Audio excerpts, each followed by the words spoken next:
Assalamualaikum warahmatullahi wabarakatuh.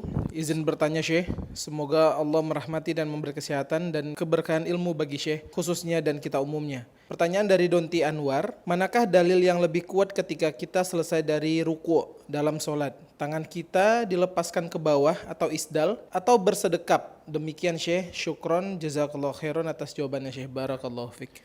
Alhamdulillahi wassalatu wassalamu ala rasulillahi amma ba'd. Mengenai masalah bagaimana posisi tangan ketika kita berdiri dari ruku', ada 3 pendapat. Pendapat yang pertama yang berkata harus sedekap. Ini yang sunnah. Selain itu menyelisihi sunnah.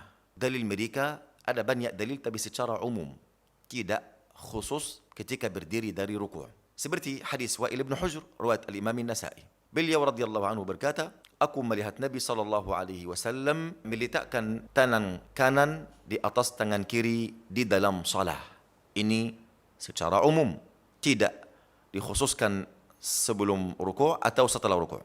Kemudian hadis riwayat Bukhari dan Muslim dari Sahal bin Sa'd as-Sa'idi radhiyallahu anhu berkata, kana an-nas yu'maruna an yada'u aymanahum ala syama'ilihim fi shalah.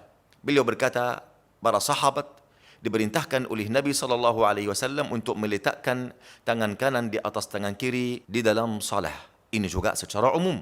Dan kalau semua hadis ini secara umum, tidak boleh kita mendalilkan atau mensandarkan atas hujjah yang secara umum ini atas salah satu hal seperti ketika berdiri setelah berdiri dari ruku', apakah kita melakukan apa yang Nabi perintahkan secara umum ini atau tidak? Karena para ulama semuanya sepakat bahwasannya semua dalil ini sebelum ruku'.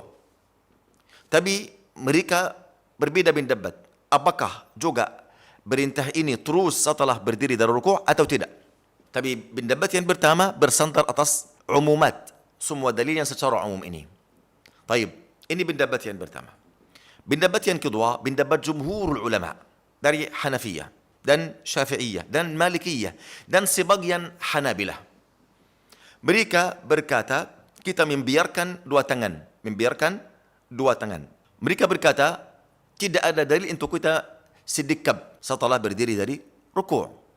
Bahkan mereka bersandar atas hadis Nabi SAW, kana idza raka'a la yasjudu illa idza raja'a kullu mufsalin ila makani.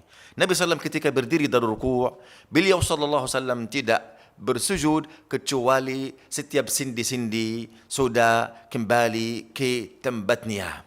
Mereka berkata, tempatnya yang asli kita membiarkan dua tangan, tidak sedekap. Ini dalil jumhurul ulama. Ini pendapat yang kedua. Pendapat yang ketiga, mereka berkata, engkau pilih apa silahkan. Ini sedekap, oke. Ini membiarkan dua tangan, oke. Karena tidak ada dalil khusus masalah ketika kita berdiri dari ruku'. Ini kata para Hanabilah, ulama Hanabilah. Dan ini perkataan yang kuat di mata saya. Kenapa? Karena ini masalah khusus, yaitu berdiri dari ruku'. Ketika Nabi SAW sudah melaksanakan salat setiap umur beliau SAW, dan tidak dinukulkan oleh para sahabat dari beliau bahwa beliau sedekap tangannya atau beliau membiarkan tangannya, artinya ini silahkan engkau pilih apa untukmu. Tidak ada dalil khusus masalah ini. Oleh kerana itu, tidak boleh orang yang melihat sedekap ini yang paling kuat, tidak boleh dia melihat pendapat yang lain salah.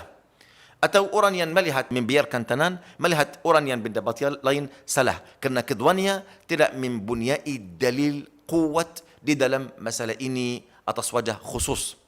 Oleh kerana itu, wallahu a'lam, pendapat yang ketiga, yaitu engkau memilih apa, mau sedekap okey, mau membiarkan tangan okey. Yang penting, janganlah masalah far'iyah ini, masalah yang dianjurkan, bukan wajib, bukan syarat, bukan rukun di dalam salat, hanya dianjurkan saja. Janganlah membuat masalah ini masalah besar di antara para muslimin.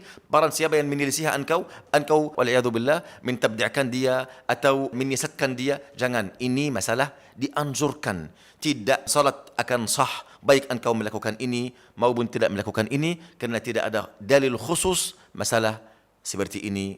Wallahu ta'ala a'la wa a'lam wa sallallahu wa sallam wa barak ala nabiyina Muhammad.